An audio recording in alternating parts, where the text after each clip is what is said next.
دنیا میرے آگے میں ایک مرتبہ پھر آپ کا خیر مقدم نصرت صاحب. لوگ آ کے باقاعدہ آپ ٹھیک ہے آپ کو کچھ پولیٹیشین کو زبان کالی ہے وہ، لیکن مجھے باقاعدہ ایس ایم ایس آ رہے ہیں مختلف جو لوگ اس کے اوپر رائے رکھتے ہیں یا ان کی کوئی انفارمیشن نظر رکھنے والے، وہ یہ کہتے ہیں کہ بھائی صاحب آپ کس طرح کی تبدیلی کی بات نہیں کر رہے ہیں. تبدیلی آ رہی ہے اور تبدیلی اس طریقے سے آ رہی ہے کہ باقاعدہ ووٹ آف نو کانفیڈنس بے شک ادھر سے یا ادھر سے ملا کے یا پریشر دلوا کے جو بھی ہے کروا کے اس کے بعد جو انٹرم سیٹ اپ بنے وہ سپریم کورٹ میں ریٹ کر دے. وہ کہے کہ دیکھیں جی تباہی اور بربادی. آئین میں اس کا امکان نہیں ہے نا. اگر آئینی تبدیلی کرنی ہے پھر دیکھو میں اپنی بات نہیں کر رہا. میری بات تو سنیں نا. پھر آپ مجھ سے میری آپ کی کوئی اس معاملے میں کوئی لڑائی ہے؟ لڑائی کے اور بھی میدان ہیں وہ ہم کر لیں گے. میں یہ اس میں نہیں آنا چاہتا. یہ میں آپ کو باقاعدہ وہ پیغامات یا وہ لوگ جو سوچ رہے ہیں کہ وہ بتا رہا ہوں کہ وہ سلیٹ کر دیں.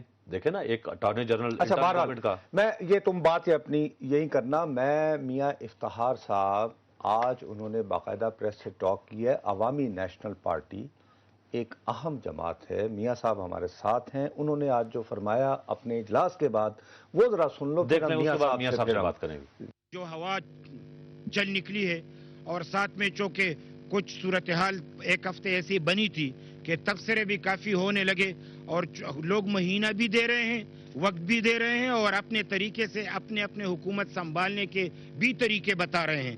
لیکن آپ لوگوں کو پتہ ہے کہ پاکستان میں جب عوامی حکومت بھی ہو اور ساتھ میں سیکیورٹی ایجنسیاں بھی ساتھ دے اور عدلیہ بھی ساتھ دے تو جو اندر سے کوئی سازش کرنا چاہتے ہیں ان کو کامیابی نہیں ملے گی. میں یہ بتانا چاہتا ہوں کہ اب اس وقت ملک جو نازک دور سے گزرا ہے اس وقت پارلیمانی لوگ جمہوری لوگ ہماری سیکیورٹی ایجنسیاں فوج بشمول اور ساتھ میں عدلیہ ہم یک آواز ہیں. اور میں آپ کو یہ بھی بتاتا چلوں کہ میڈیا بھی اس زمرے میں ہمارا ساتھ ہے کیونکہ ملک کی جو صورتحال ہے کسی طور بھی یہ چینج کے متحمل نہیں ہو سکتی اور جمہوریت کے خلاف جو سازش ہو رہی ہے کسی بھی چینج کا ملک متحمل نہیں ہو سکتا. گزشتہ مارشلاؤں نے ملک کا جو بیڑا غرق کر دیا ہے. اب آرمی چیف خود بھی چاہتا ہے کہ اس ملک میں مارشلا نہ ہو بلکہ فوج پیشورانہ ذمہ داری نبھائے اور عدلیہ بھی یہ چاہتی ہے کہ اب وہ پرانی عدلیہ نہیں ہے کہ وہ صرف مارشلاؤں کو سپورٹ کرتے رہے بلکہ آج وہ اپنی عوامی خون کی بدولت اتنا طاقتور ہو چکے ہیں کہ وہ عوامی فیصلوں کی تائید کر رہی ہے. ہم چاہتے ہیں کہ کسی چینج جو لوگ ہوا میں بات کر رہے ہیں جو تجزیہ کر رہے ہیں وہ اپنے انا کی تسکین کے لیے سب کچھ کر رہے ہیں. انشاءاللہ تعالی آپ دیکھیں گے کہ جس طرح شروع دن سے کہا جا رہا تھا کہ جمہوریت کا بسترا لپیٹ دیا جائے گا اور بساط لپیٹ دی جائے گی لیکن ہم نے 2.5 سال تقریباً گزار لیے. اس طرح تجزیے کرتے کرتے لوگ تک جائیں گے لیکن ہم اپنی 5 سال پورے کریں گے. میاں افتخار حسین صاحب وزیر اطلاعات خیبر پختونخوا، ان کی گفتگو بھی ناظرین آپ نے سنی اور ہمارے ساتھ موجود بھی ہیں ٹیلی فون لائن پہ. السلام علیکم میاں صاحب. وعلیکم السلام. میاں صاحب بہت بہت شکریہ ہمیں جوائن کرنے کا. آپ کے خیالات سنے بڑی خوشی ہوئی لیکن اس سے تو ایسا ظاہر ہو رہا ہے کہ سب ایک ہیں لیکن شاید میڈیا کی طرف سے کوئی تبدیلی کی باتیں جو کہ گورنمنٹ کو عدم استحکام کا شکار کر رہے ہیں. کوئی ایسی بات ہے یا کوئی جو میری پرسپشن میں نے لی آپ کی گفتگو سے؟ نہیں ایسا ہے. میں نے تو کہا کہ اس وقت میڈیا بھی ہمارا ساتھ دے رہی ہے. اگر آپ کو پتا ہے کہ بہت سارے اینکر اگر تجزیے کر رہے ہیں تو بہت سارے یہ بھی کہہ رہے ہیں کہ یہ باتیں ہو تو رہی ہیں لیکن پاکستان میں پہلی دفعہ جو صورتحال ہے جو ہم بتا رہے ہیں تو یہ بھی میڈیا پرسنز کے حوالے سے ہی ہمیں یہ تاثر ملتا ہے اور ہمیں جو فیڈنگ ملتی ہے وہ یہی ہے کہ جو کچھ ہونے جا رہا ہے وہ حقیقی معنوں میں صرف ان لوگوں کی جو کہ جمہوریت میں پنپ نہیں سکتے ان لوگوں کا کھیل ہے. جو فوج کو بدنام کرنا چاہتے ہیں وہ فوج کی نیکنامی دیکھنا نہیں چاہتے جو پاکستان کی استحکام کو دیکھنا نہیں چاہتے. میاں صاحب عرض یہ ہے دیکھیے آپ ایک سیزنڈ پولیٹیکل ورکر ہیں میاں صاحب.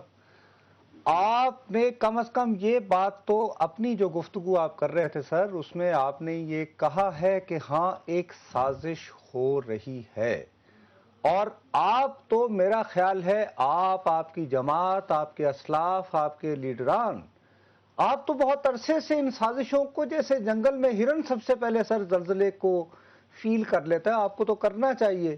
کیا آپ محسوس نہیں کرتے کہ وہ جو سازشیں کرنے والے ہیں وہ تو انٹرویو بھی کر رہے ہیں سر؟ ہمیں ایس ایم ایس آ رہے ہیں کچھ بندوں کی لسٹیں بن رہی ہیں. بالکل بالکل میں یہی کہہ رہا ہوں کہ سازشیں کرنے والے پاکستان میں پہلے سے موجود ہیں اور ہر بار وہ اپنا کھیل کھیل چکے ہیں. اور हर बार उनको किसी न किसी सूरत कामयाबी मिली है। इस बार उनको कामयाबी नहीं मिल रही। ये तो शुरू दिन से ये खेल उन्होंने शुरू कर रखा है, लेकिन उनको कामयाबी नहीं मिली। इसलिए नहीं मिली कि आज जो जमहूरी हुकूमत है उसकी अपोजिशन में बैठी हुई जो लोग हैं नवाज शरीफ साहब की सरबराही में, वो खुद जानते हैं कि आज मैं जमहूरियत के खिलाफ अगर कोई काम करूं। मियां साहब, आप मेरे बड़े मोहतरम हैं, आपकी मेरे दिल में बहुत इज्जत है। आपने जिस तरह दहशतगर्दी का आपका ख़ानदान उससे गुजर रहा है, लेकिन मेरे भाई, क्या आप एक तजर्बाकार सियासतदान के तौर पर ये नहीं चाहते कि लोगों में गुस्सा और नफरत जो है somehow for the wrong reasons, मैं आपको कम से कम अगर नुसरत जावेद से पूछे तो गलत वजूहात की बिना पर, सर एक बहुत ज्यादा एंगर आ गया है कि हटाओ जी बस ये सियासतदान सारे करप्ट लूट गए खा गए, ये नहीं है ऐसा? आप नहीं महसूस करते? नहीं, बिल्कुल सच ऐसा है कि किसी भी हुकूमत के खिलाफ आप किसी वक्त भी आवाज उठाएं तो क्योंकि हमारे मुल्क में मसाइल इतने कुछ हैं, और फिर तो जो कुदरती आफात के जरिए भी लोगों का गुस्सा काफी, उसका उबार बहुत बड़ा है, और उल्टा जो हमारे अपने मसाइल हैं और दहशतगर्दी की वजह से जो हमें सूरत हाल दरपेश है, तो उस हवाले से लाजमी बात है कि महंगाई कितनी बढ़ गई है, लोगों का कारोबार खत्म होके रह गया है। यहाँ पे तो मसाइल तो इतने हैं कि किसी वक्त भी हुकूमत के खिलाफ आवाज उठाओ, और बदकिस्मती से आप ये भी देखें कि हुकूमत के खिलाफ आवाज उठाना बहुत आसान होता है। हुकूमत से लोग बहुत क्योंकि जिम्मेदारी हुकूमत की होती है, हुकूमत हुकूक क्यों निभाना पड़ता है, तो ये सारी मुश्किलात भी हुकूमत ही को। तो मियां साहब, ऐसे क्यों नहीं आप बात करते कि फौज को क्या जरूरत है सामने आए गालियां खाने के लिए? मियां इफ्तिखार जो हैं, तो मैं यही कहना चाह रहा हूं कि आज में फौज भी गुज़िश्ता जो कुछ गुजर चुका है तो वो इस सूरत हाल में मार्शल लॉ लगाने के हक में नहीं है, और हम जमहूरी लोग तो है ही इसलिए कि लोगों का गुबार भी हम पे निकले, उनके मसाइल हल करने के लिए हम आगे भी बढ़े, और ये मुल्क के मफाद में भी है, जमहूरियत के मफाद में भी है। अगर लोग हम पे गुस्सा करें तो ये उनका हक है।